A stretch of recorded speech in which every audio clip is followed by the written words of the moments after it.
उत्तर प्रदेश में जो चुनाव का जो टेस्ट मैच चल रहा था उसकी पारी का आज समापन हो चुका है। 7 जिलों की 40 सीटों पर मतदान हुआ है और सबसे अच्छी जो खास बात नोट की गई है वो ये है कि 60% का मतदान दर्ज किया गया है। जो अभी जीत किसकी होगी, कौन उत्तर प्रदेश का अगला मुख्यमंत्री होगा, किसके सर पर ताज लगेगा, ये तो हम अभी आपको नहीं बता सकते हैं, लेकिन जो पूर्वानुमान जो होता है, जो अंदाजन एक रुझान दिया जाता है, उसके लिए वापस हमने रुख किया है प्रोफेसर डॉक्टर विवेक कुमार का। प्रोफेसर डॉक्टर विवेक कुमार जो हैं वो किसी पहचान के मोहताज नहीं हैं। देश विदेश की बड़ी बड़ी यूनिवर्सिटीज़ में वो पढ़ा चुके हैं और जो इनकी राजनीतिक सूझबूझ है वो भी बेहद उम्दा है। तो ज़रूरी है कि जब बात चुनाव की है,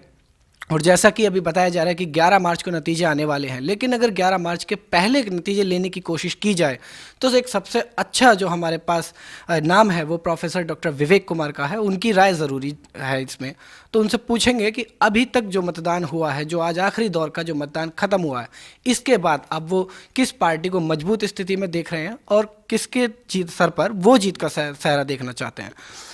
विवेक जी, आपको क्या लग रहा है अभी क्या स्थिति है उत्तर प्रदेश में? हम लोग अगर बात करें तो आज 7वें चरण की बात करेंगे और 7वें चरण का चुनाव आज संपन्न हुआ। आज मार्च की 8 तारीख है और 8 तारीख को 7वें चरण का चुनाव 7 जिलों में 40 सीट पर लड़ा गया। ये चुनाव संपन्न हुआ और ये डिस्ट्रिक्ट हम अगर देखें तो जौनपुर, उसके बाद सोनभद्र, मिर्ज़ापुर, वाराणसी, चंदौली, भदोही और गाजीपुर, ये एरिया हैं जो पूर्वी उत्तर प्रदेश के ज़िले कहलाते हैं। और पूर्वी उत्तर प्रदेश भारत का आप देखेंगे कि वहाँ पर ज़मींदारी प्रथा विद्यमान है और बड़े बड़े ज़मींदार उधर हुए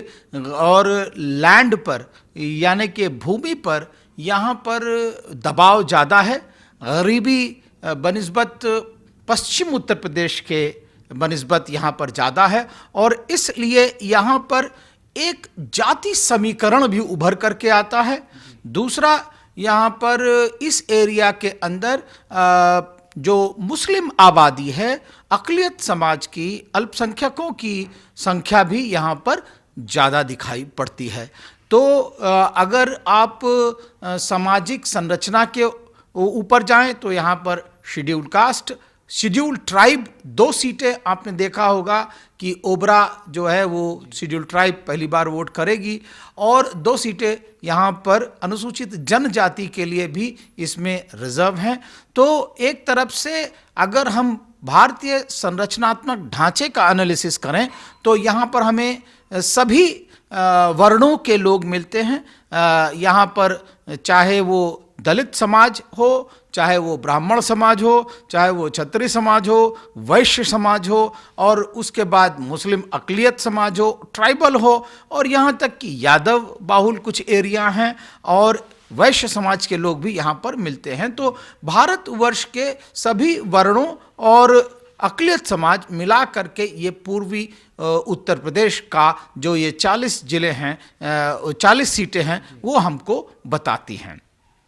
विवेक जी, ये भी जानना चाहेंगे जो 2012 के जो चुनाव खत्म हुए थे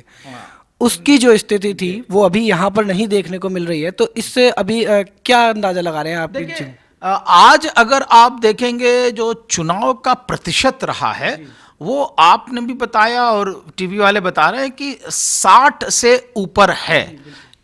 इसका ये मतलब हुआ कि 60% वोटिंग तो हुई है कुल मिला करके, लेकिन अगर आप सोनभद्र में देखें तो वहाँ 62% हुई, मिर्ज़ापुर में देखें वहाँ 62% हुई, चंदौली में 63% हुई और इसी तरह जौनपुर में 61.5%, यानी कि फिर से एक बहुत अधिक मात्रा के अंदर वोटिंग हुई है। और जब हाई परसेंटेज ऑफ वोटिंग होती है तो केवल एक फिलॉसफी काम करती है और वो फिलॉसफी है कि जो वर्तमान सरकार है उसके खिलाफ जनता का गुस्सा साफ दिखाई दे रहा है। यानी कि एंटी इनकम्बेंसी, जो वर्तमान सरकार है उससे लोग उसके कामकाज से खुश नहीं हैं और इसका यह भी मतलब होता है कि उस सरकार को जाना होगा। तो ये बात एकदम साफ निकल करके आ रही है हाई परसेंटेज ऑफ वोट में जो है सपा के खिलाफ एक तरह से वोटिंग हुई है। अब हम अगर 2012 की बात करें, 2012 में यहां पर समाजवादी पार्टी ने कमाल किया था, और कमाल ऐसा कमाल 40 में से 23 सीटें जीती थी और उसको 31.3% वोट मिले थे। 31.3% में 40 में से 23 सीटें, अर्थात आप समझ लीजिए 51 से 52% सीटें उसने जीती। दूसरे स्थान पर यहां पर बसपा थी, उसको यद्यपि वोट मिले थे 26.5, लेकिन उसको सीट केवल और केवल 5 मिली थी। और तीसरे नंबर पर भाजपा थी, उसको वोट परसेंट बहुत कम मिले थे, उसको 11.2% वोट मिले थे इस फेज में, और उसको सीट मिली थी 4। चौथे नंबर पर यहां पर कांग्रेस थी, उसके भी वोट परसेंटेज कम थे। तो इस प्रकार अगर हम 2012 का आंकड़ा करें तो पहले नंबर पे सपा, दूसरे नंबर पे बसपा, तीसरे नंबर पे भाजपा और चौथे नंबर पर कांग्रेस थी। वोट परसेंट के हिसाब से भी आप देखेंगे कि यही स्थिति लगभग बनी रही। जो 2012 के चुनाव जो हुए थे उसका आपने अभी जो विश्लेषण दिया है, इसके बाद मैं ये जानना चाहूँगा कि जो अभी जो ये चुनाव हुए हैं इनमें आप अगर किसी एक पार्टी की पूर्ण बहुमत की सरकार की अगर हम बात करें तो आप कौन सी ऐसी पार्टी का अंदाज़ा लगा रहे हैं जो पूर्ण बहुमत से आ सकती है? देखिए, मैं इस 7वें चरण में किस पार्टी का पड़ला भारी रहेगा इस पर अगर हम एनालिसिस करें तो आपने देखा होगा कि यहां पर इस चरण में 535 कैंडिडेट लड़ रहे हैं कुल मिलाकर के सभी पार्टियों से, लेकिन सबसे ज्यादा कैंडिडेट लड़ रहे हैं बसपा के 40 के 40 कैंडिडेट। अर्थात ये हुआ कि बसपा ने इस चरण में भी किसी से गठबंधन नहीं किया है और इसलिए उसके संगठनात्मक ढांचे में बहुत दम नजर आ रहा है। दूसरी तरफ अगर आप देखेंगे कि सपा और भाजपा दोनों ने इसमें गठबंधन किया है। भाजपा ने इस समय अपना दल सोनीलाल पटेल ग्रुप से किया है और दूसरी उसकी पार्टी है सुहेल राजभर पार्टी जिससे उसने गठबंधन किया है।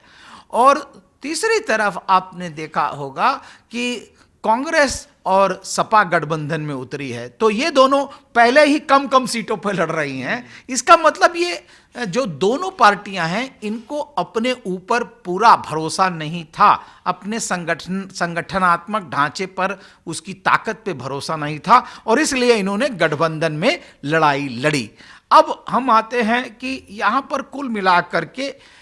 1,40,00,000 मतदाता है, 1,40,00,000 मतदाता। और अगर हम 2012 का आकलन कर रहे थे तो उसमें हमने ये कहा और आपको बताया कि सपा को 31.3% वोट मिले थे और उसको सीट मिली थी 23। अगर उस हिसाब से हम आकलन करें, 2012 को आधार मान लें तो बहुजन समाज पार्टी को क्या परसेंट वोट मिलेगा, यहां पर उसके दो और मैं तथ्य बताना चाहूंगा। बहुजन समाज पार्टी के साथ यहां पर जो अंसारी बंधुओं की पार्टी थी, मुख्तार अंसारी, अफजाल अंसारी, इनकी जो पार्टी थी कौमी एकता जो पार्टी थी, कौमी एकता पार्टी, उसका विलय हो गया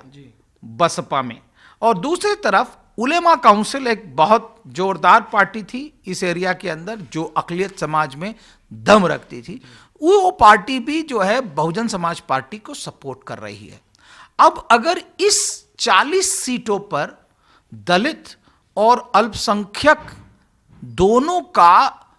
जनसंख्यात्मक हम उनकी जनसंख्या की गणना करें तो दलित करीब करीब यहां पर जो शेड्यूल कास्ट है, अनुसूचित जाति है, उसकी संख्या 19% होती है और करीब करीब यहां पर 14% के आसपास अल्पसंख्यक है।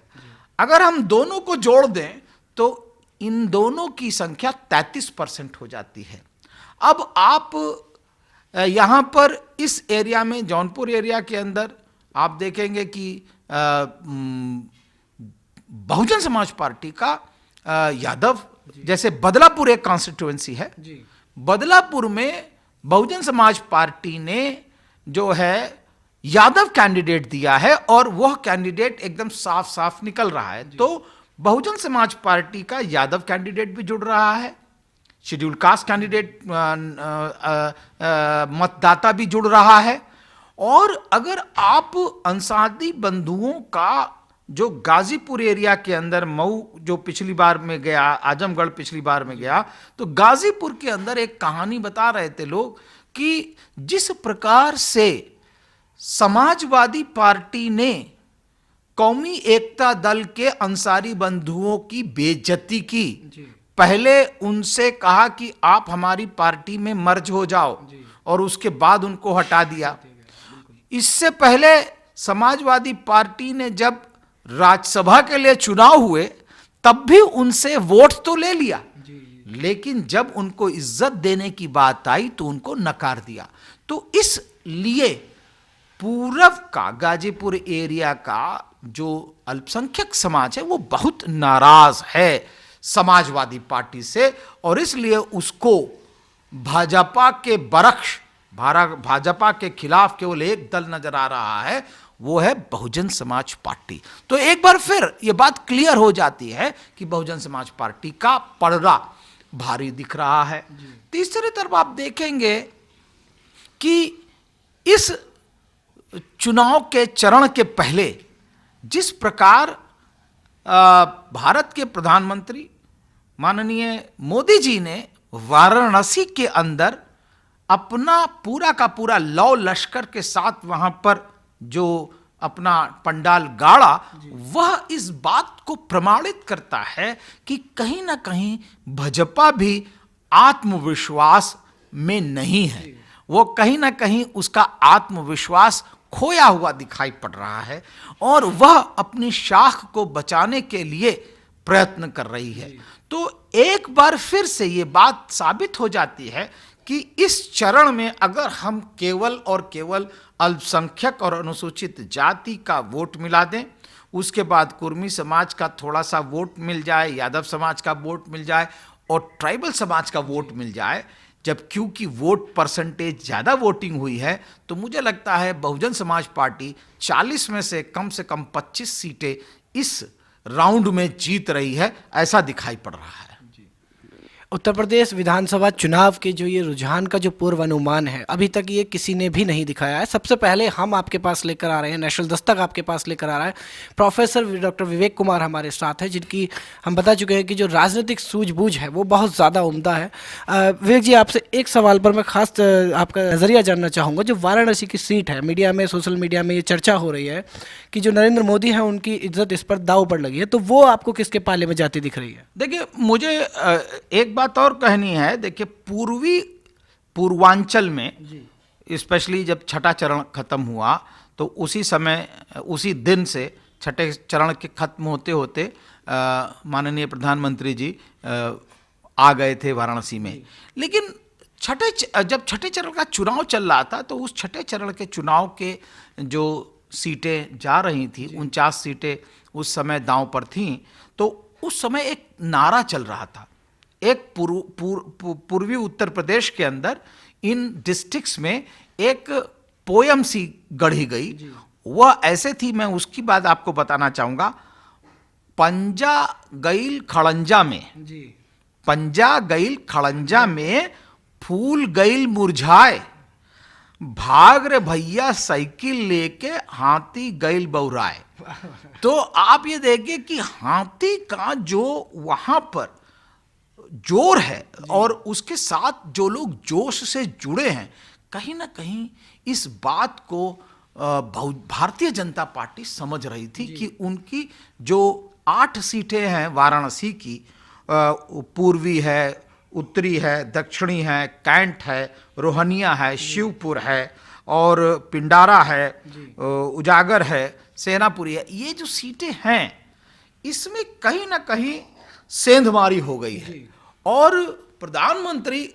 अपनी स्थिति को लेकर, भारतीय जनता पार्टी की स्थिति को लेकर आश्वस्त नहीं थे, क्योंकि वहां पर जिसको इंग्लिश में कहा जाता है रिबल कैंडिडेट लड़ रहे थे। जो भारतीय जनता पार्टी से जिनको टिकट नहीं मिला वही भारतीय जनता पार्टी के खिलाफ लड़ रहे थे और इसलिए वहां पर भारतीय जनता पार्टी मजबूत नहीं महसूस कर रही थी और इसलिए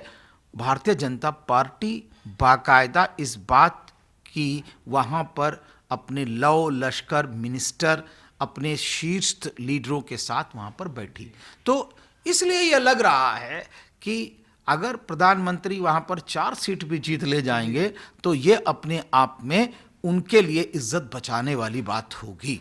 और यह बात इसलिए भी आवश्यक है कि 2019 का चुनाव, जो कि लोकसभा का चुनाव होगा, उसके लिए एक बड़ी बिसात बिछ रही है कि अगर माननीय मोदी जी अपने ही चुनाव क्षेत्र में विधानसभा सीटें नहीं जिता पाते हैं तो 2019 में वह लोकसभा देश में कैसे जिताएंगे, इस बात पर बहुत कुछ निर्भर कर रहा है। और इसलिए मोदी जी और पूरी भारतीय जनता पार्टी, उनका लौ लश्कर, उनके 17, कोई कह रहा है 26 मंत्री आ रहे हैं, कोई कह रहा है 16 मंत्री आ रहे हैं, कोई 8 मंत्री आ रहे हैं। और यही नहीं, जो जातिवार लीडर हैं, कालराज मिश्रा जी ब्राह्मण टिकट वो देख रहे हैं, उधर कुर्मी वोट को देखने के लिए अनुप्रिया पटेल आ रही हैं, मौर्य वोट देखने के लिए तो मौर्य आई हैं, उसके बाद फिर वहाँ पर जो दूसरे समाज के लोग हैं उनको भी लाया जा रहा है। लेकिन अफसोस इस बात का है कि 400 सीटों में से भारतीय जनता पार्टी ने एक भी सीट अल्पसंख्यक समाज को नहीं दी है। तो कहीं ना कहीं इनकी जो विचारधारा है वो भारतीय जनता पार्टी की विचारधारा बहुजन समाज पार्टी की विचारधारा से ऐसा लगता है बड़ी अपोजिट है, अलग है। क्योंकि बहुजन समाज पार्टी लगातार ये कहती है जिसकी जितनी संख्या भारी उसकी उतनी भागीदारी, कुछ लोग इसको कहते हैं जिसकी जितनी संख्या भारी उसकी उतनी हिस्सेदारी। तो बहुजन समाज पार्टी ही केवल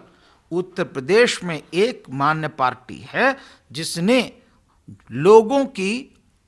जनसंख्या के हिसाब से उनको टिकट दिया है और इसलिए एक प्रजातांत्रिक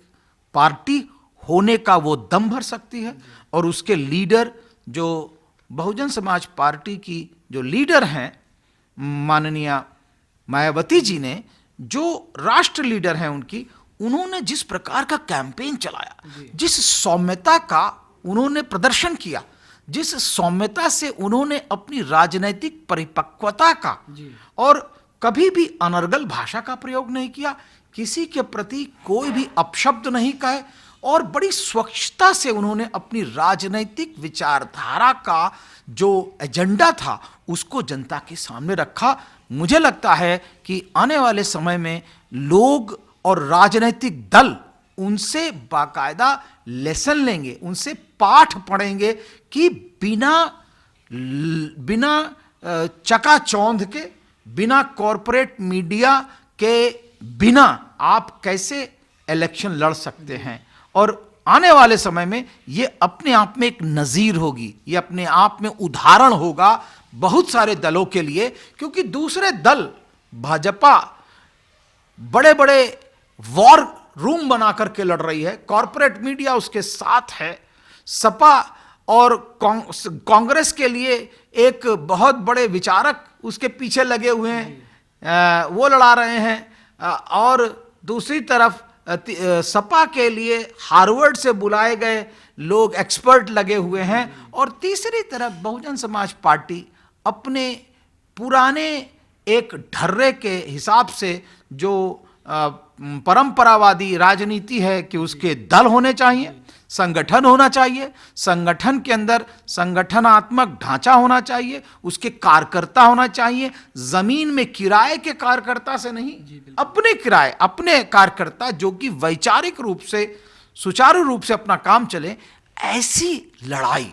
एक नया जिसे कहना चाहिए एग्जाम्पल है, उदाहरण है पूरी उत्तर प्रदेश की राजनीति के लिए नहीं बल्कि भारतीय राजनीति के लिए ये उदाहरण है कि बिना कॉरपोरेट मीडिया, बिना वॉर रूम, बिना बाहर से बुलाए गए एक्सपर्ट्स और इसी प्रकार के इवेंट मैनेजर्स के अलावा भी लड़ाई लड़ी जा सकती है। अभी भारतीय प्रजातंत्र में सब कुछ खत्म नहीं हुआ है। तो ये थे हमारे साथ प्रोफेसर डॉक्टर विवेक कुमार, जो जेएनयू में अपनी सेवाएं दे रहे हैं और बहुत अच्छी सोच समझ है इनके राजनीतिक मामलों में।